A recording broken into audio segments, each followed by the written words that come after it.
거룩하신 아버지 하나님, 이 아침도 주 앞에 나와 함께 예배하며 찬양할 수 있는 은혜를 주신 것을 감사합니다.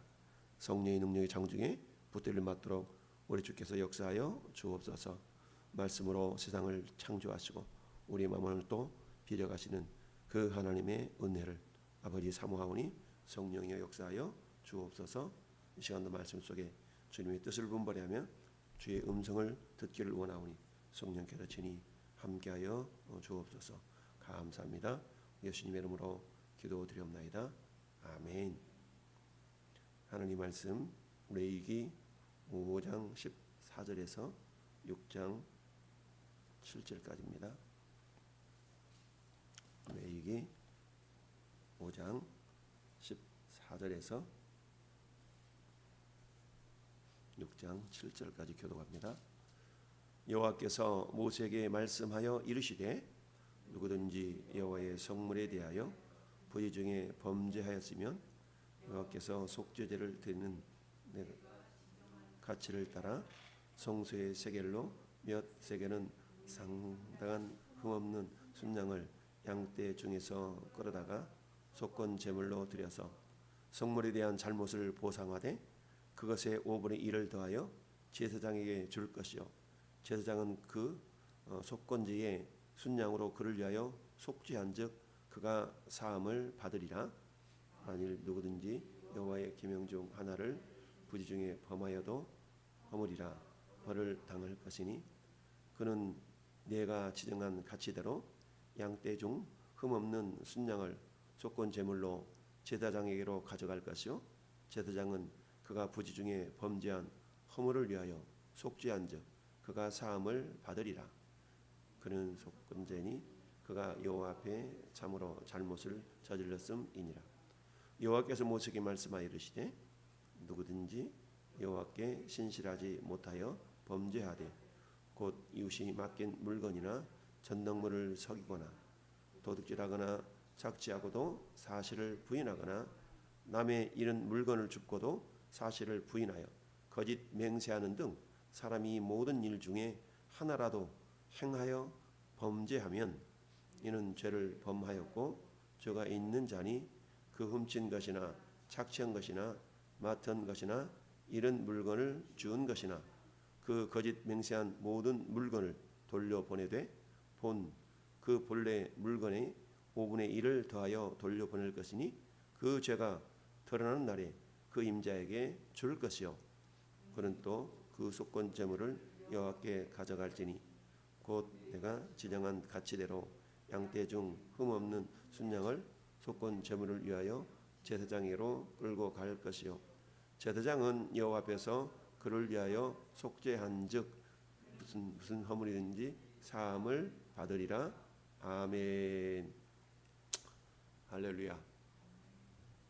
자, 오늘부터 방송 시스템을 좀 바꿔서 여러분에게 영상을 중계하고 있는데요. 아직은 조금 미숙한 부분이 있을 수 있는데 차차 안정될 수 있으라고 생각을 하고요. 아마 화면이나 이런 부분들이 예전보다 좀 더 자연스럽게 송출이 되고 있을 줄 압니다. 따라합시다. 속건제의 의미. 속건제의 의미. 하나님이 이스라엘 백성들에게 시내산에서 율법을 주시면서 제사에 대한 법을 주셨는데 제사는 예배의 모형이다라고 그랬죠. 그리고 모든 성경은 예수님에 대한 이야기이기 때문에 제사에도 예수님에 대한 성품, 예수님에 대한 인격, 예수님에 대한 사역이 예수님에 대한 삶이 그대로 드러나 있는 것을 보게 됩니다. 특별히 오늘 말씀 속에 속건제는 뭐고 속죄제는 뭐냐? 우리가 성경을 읽어 나가다가 창세기 출애굽기는 주로 스토리로 되어 있기 때문에 재미있게 읽습니다. 그러나 레위기 들어서는 이게 법에 대한 이야기이기 때문에 굉장히 지루하게 여기는 경향이 있다. 그런데 이스라엘 백성들이 자식을 낳으면 만 5살부터 성경 교육을 시키는데 특별히 창세기, 출애굽기, 레위기, 민수기, 신명기 이 5가지 성경을 모세오경이라고 얘기를 합니다. 그런데 이 모세오경을 다른 말로 말하면 또 토라라고도 얘기를 하는데, 이 5개의 성경 가운데 가장 먼저 교육을 시키는, 외우고 읽고 이런 성경이 레위기라고 얘기했죠. 그래서 레위기를 기둥 삼아서 앞에 창세기, 출애굽기가 있고, 레위기를 기둥 삼아서 뒤에 민수기, 신명기가 있다. 그래서 창세기는 그야말로 하나님의 천지 창조 가운데 특별히 이제 아브라함을 선택한 이야기, 창조, 타락, 구원, 이게 창세기의 큰 틀이죠. 죄로 말미암아 에덴 동산을 떠났던 아담과 하와, 그들을 하나님은 에덴 동산을 쫓아내시고 전혀 상관없이 살아가시는 것이 아니라 다시금 에덴을 회복시키시기 위해서 하나님은 언약을 맺으셨다. 그게 아담 언약이고 노아 언약이고 아브라함의 언약, 이렇게. 그래서 하나님은 아브라함을 갈대아 우리에서 건져내셔서 가나안 땅으로 이끌어 들이시죠. 가나안 땅에 있다가 아브라함의 아들 이삭, 이삭의 아들 야곱이 결국 12아들을 낳게 되고, 이 야곱 시대에 마지막 11번째 막내 아들이 아니죠. 11번째 아들이었던 요셉이 형들의 시기 질투로 말미암아서 애굽에 노예로 팔려게 됩니다. 그런데 하나님이 함께 하심으로 이 요셉이 형통한 자가 되어서 애굽의 총리가 되고, 그때에 가나안 지역 전체에 그리고 애굽 전체에 흉년이 들었지만 하나님은 요셉에게 주신 지혜로 말미암아서 7년 풍년 때에 7년 흉년을 대비할 수 있는 지혜로움을 주셨죠. 그래서 7년 흉년 동안에 가나안 땅에 있던 야곱의 아들들에게, 야, 저 애굽 땅에는 음식이 넘쳐난 데더라, 가서 좀 사와라.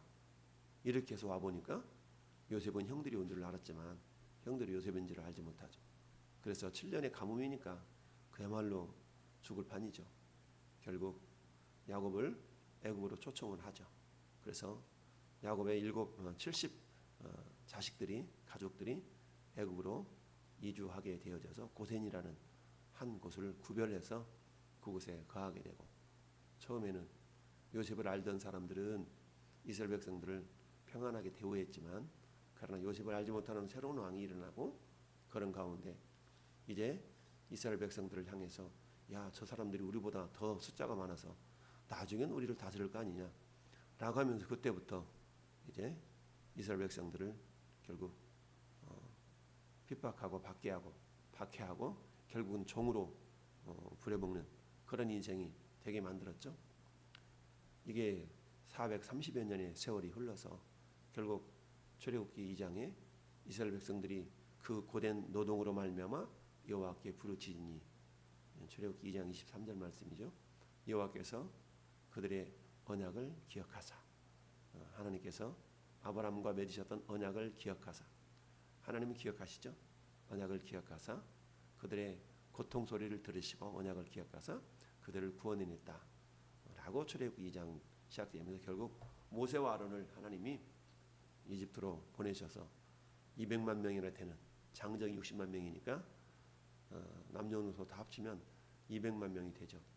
그 200명 되는 인원들을 구원내실 때 하나님이 애굽 땅에서 유월절 절기를 제정하시고 그들에게 새로운 원력, 새로운 달력을 하나님 또 만드셨는데, 그게 성서력 해가지고 2월 14일이 이 달이 첫 달이 되게 하라 라고 해서 결국 그 달을 아빕, 보리삭이 막 나오는 그 달로 삼으라라고 해서 결국 애굽에서 탈출을 하게 되죠.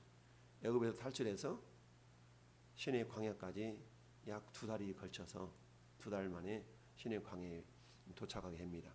시내 광야에서 약 11개월 5일 정도를 머물게 되는데, 11개월 머물면서 하나님이 너희가 장차 저 가나안 땅에 들어가게 될 때에 그곳에는 많은 원주민들이 있는데 너희들은 그들의 법을 따르지 말고 내가 너희에게 명한 이 법을 따라야 돼 라고 하면서 가나안 땅에 들어가서 따를 그 법을 시내 산에서 하나님이 모세에게 내려주셨습니다. 그래서 하나님께서 이스라엘 백성들이 가나안 땅에 들어가서 가장 먼저 배워야 될 것이 경제도 아니고 정치도 아니고, 가장 먼저 너희는 하나님의 선민, 구별된 백성으로서 법을 알아야 된다 라고 하면서 법을 내려주신 것이 레위기서다. 그 레위기서에는 제사라는 것은 한마디 말하면 하나님과의 만남이라고 그랬죠. 제사는 예배의 모형이고 예배는 하나님과의 만남이다. 그래서 그 만남을 이루는 다양한 방법들이 있는데, 물론 오늘날에는 우리가 그냥 주일 예배, 이전 새벽 예배, 수요 예배 이런 식으로 예배를 하지만, 구약 시대는 절차도 복잡하고 드려지는 제물도 다 다르고 방법도 복잡하고, 우리가 그 시대에 살았더라면 굉장히 힘들었을 거예요. 근데 감사하게도 예수께서 율법의 마침이 되시고, 그래서 예수 그리스도를 통해서 모든 그런 제사 제도를 완성하셨기 때문에, 왜 성경 자체가 예수님에 대한 이야기고, 제사 속에서도 결국은 예수 그리스도께서 속죄 제물, 속건 제물이 되어 주셨죠. 번제물이 되어 주셨죠. 화목 제물이 되어 주시고 소제물이 되어 주셨어요. 예수님 자체가 결국 5대 제사를 완성하신 율법의 완성이시기 때문에 오늘 우리가 읽어본 속건 제물에 대한 것이 뭐냐? 속건제는 법령을 어겼거나 또는 이웃에게 해를 끼쳤거나 이런 일들로 말미암아서 범죄하게 되는 이런 내용에 대하여서 어떻게 하면 그들의 죄를 사함받고 회복할 것인가에 대한 그런 제사가 속건제입니다. 그렇게 해서 속건제는 범죄한 자신이 자신의 죄를 용서받기 위해서는 하나님께 드리는 제사라는 점에서는 속죄제와 크게 다를 바가 없다. 그러나 속죄제는 단순히 속죄 제물만 드리면 되는데, 속건제를 드릴 때에는 속건 제물을 드리는 것 외에 자신의 범죄의 20%를 더 배상하는 이런 어떤 법을 하나님이 말씀해 주셨습니다. 즉 속죄제가 죄를 속하는 데에 중점을 둔다면, 이 속건제는 죄를 속하기 위해서 치러야 될 배상에 중점을 두고 있다라고 말씀을 할 수 있어요. 자, 그래서 속건제에 대해서 뒤에 다시 또 자세하게 또 나오기 때문에 또 우리가 살펴볼 수 있는데, 15절에 누구든지 여호와의 성물에 대하여 부지 중에 범죄하면, 15절에 여호와께 속건제를 드리되 내가 지정한 가치를 따라 성소의 세겔로 몇 세겔 은에 상당한 흠없는 순양을 양떼 중에서 끌어다가 속건제로 드려서 성물에 대한 잘못을 보상하되, 그것의 5분의 1이니까 20%죠. 20%를 더하여 제사장에게 줄 것이요, 제사장 그 속건제의 순양으로 그를 위하여 속죄한즉 그가 사함을 받으리라. 자, 여러분, 우리가 속죄제를 드릴 때는 그 속죄제를 드리는 사람의 형편에 따라서 속죄 제물이 각 달랐어요. 심지어는 비둘기 새끼를 드릴 형편이 되지 못한 사람은 2움큼 정도의 가루를, 곡식 가루를 갖다가 속죄 제물로 드릴 정도까지, 하나님은 사람마다 형편에 따라서 속죄 제물을 드리기를 하나님 허락을 하셨는데, 그런데 속건 제물은 그렇지 않아요. 속건 제물은 어떤 사람이 할지라도 거의 같은 그런 제물로 속죄하는 그런 어떤 예식을 하나님이 정한 것을 보게 됩니다.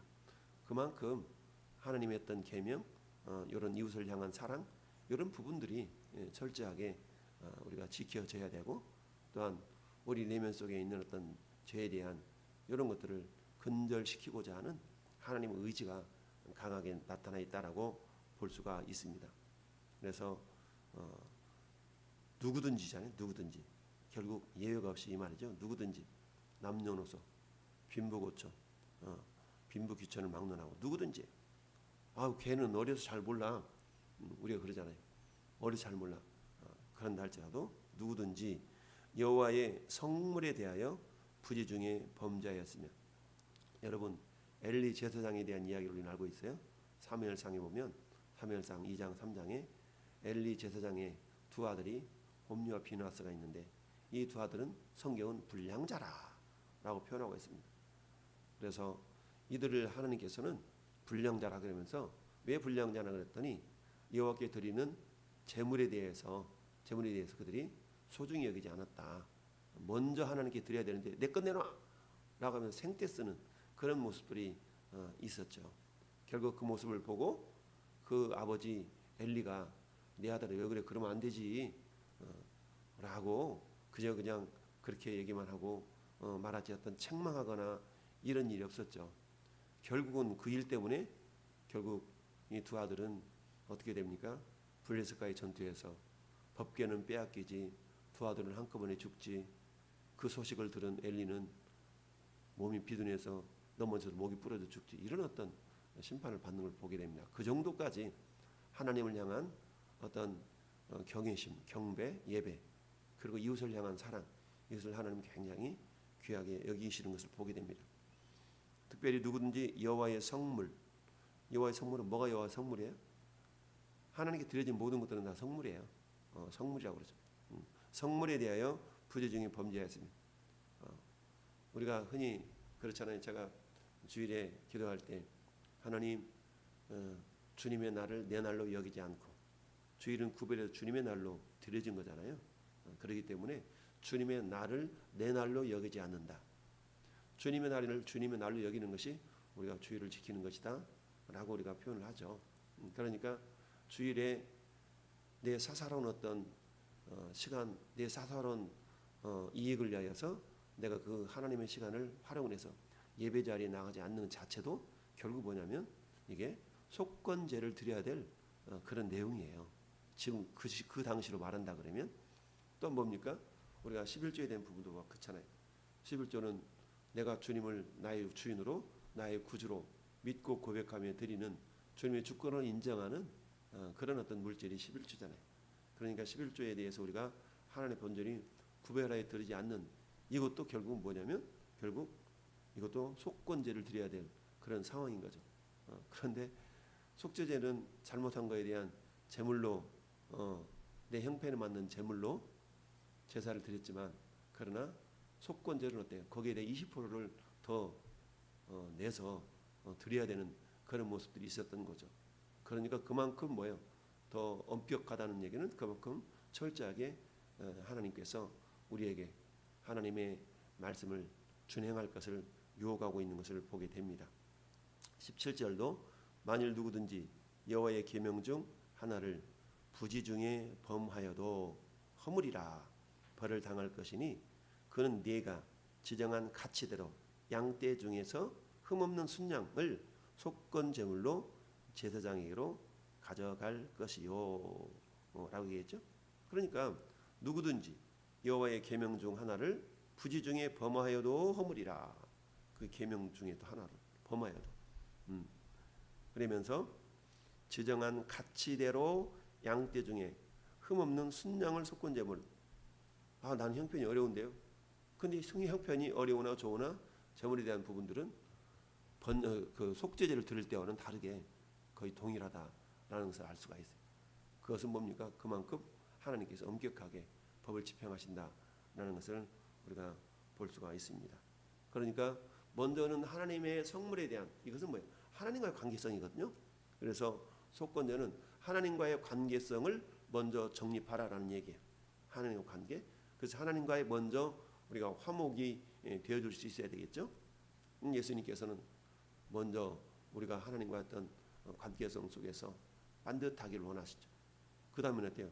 하나님과의 관계만 좋으면 되는 것이 아니라 이제는 이웃과의 관계도 좋아야 돼요. 그게 이제 6장에 나오는 모습이 그 모습이죠.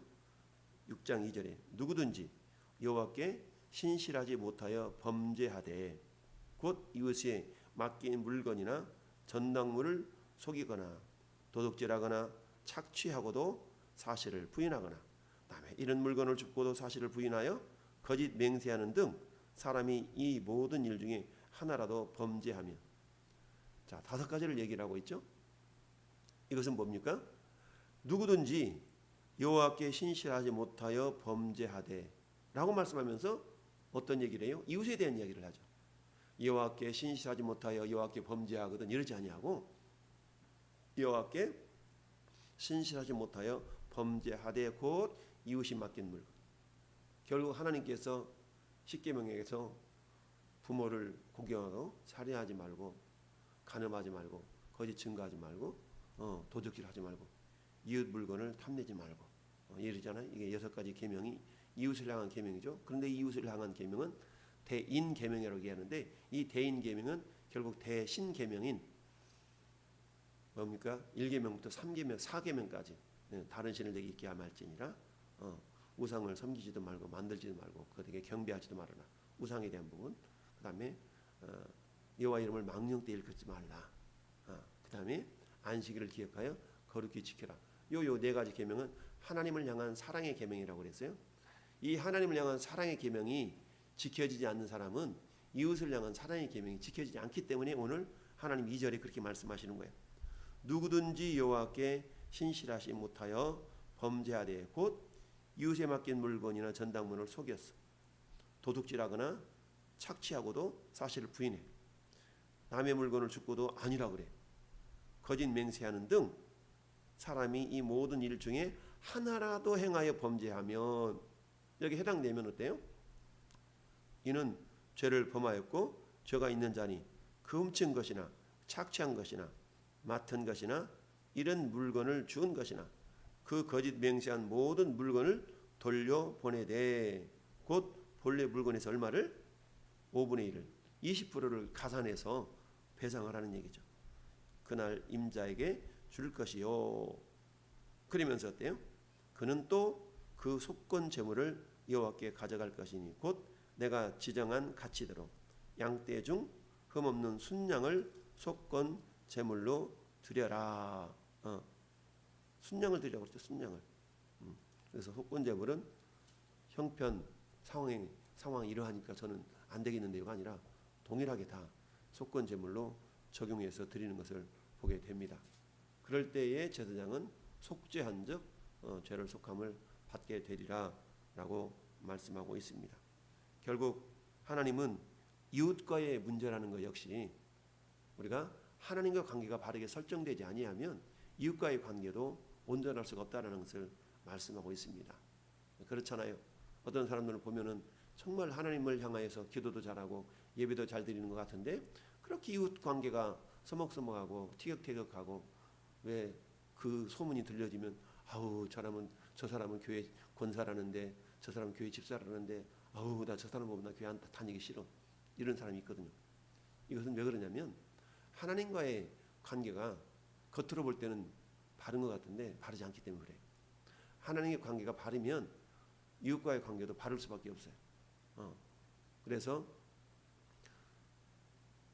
사도행전 7장에 6장에 가보면 그렇잖아요. 사도들이 우리가 기도하는 일과 말씀 사역하는 일을 전무하기 위해서 7 집사를 세우는 내용이 나오는데 그 조건이 뭐예요? 성령 충만하고 사람들의 칭찬받는 사람. 성령 충만은 하나님의 관계성 속에서 먼저 하나가 되는 것이고 일치되는 것이고 그 다음에 좋은 칭찬받는 사람은 이웃과의 관계성 속에서 온전함을 이룬 사람의 모습이죠.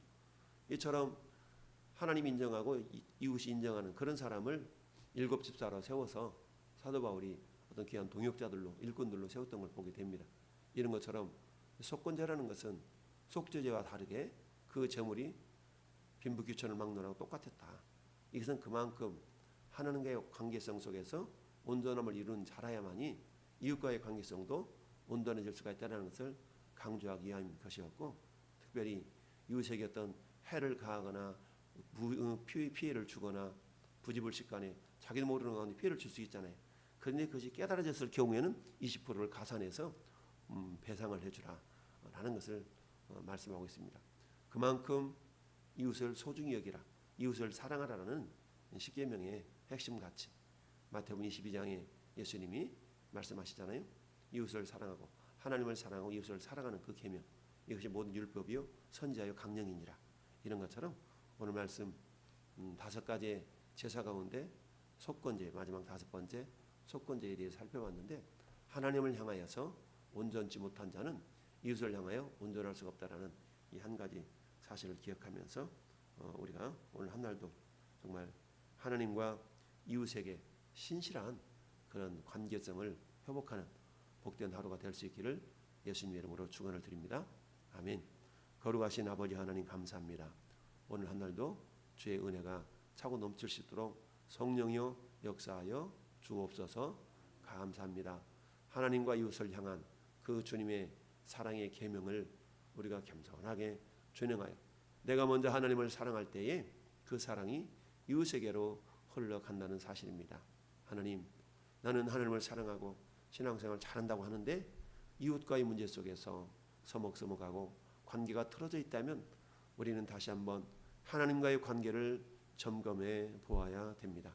아버지 하나님, 오늘 한 날도 정말 하나님과 관계가 먼저 정상적인가를 점검하고 이웃을 향한 사랑의 모습이 잘 흘러갈 수 있도록 주여 도와 주옵소서. 감사하고 예수님의 이름으로 축복하며 기도드리옵나이다. 아멘. 하늘에 계신 우리 아버지여, 이름이 거룩히 여김을 받으시오며 나라의 모합시며 뜻이 하늘에서 이루어진 것 같이 땅에서도 이루어지이다. 오늘날 우리에게 일용할 양식을 주옵시고 우리가 우리에게 죄 지은 자를 사하여 준 것 같이 우리의 죄를 사하여 주옵시고 우리를 시험에 들게 하지 마옵시고 다만 악에서 구하옵소서. 나라와 권세와 영광이 아버지께 영원히 있사옵나이다. 아멘.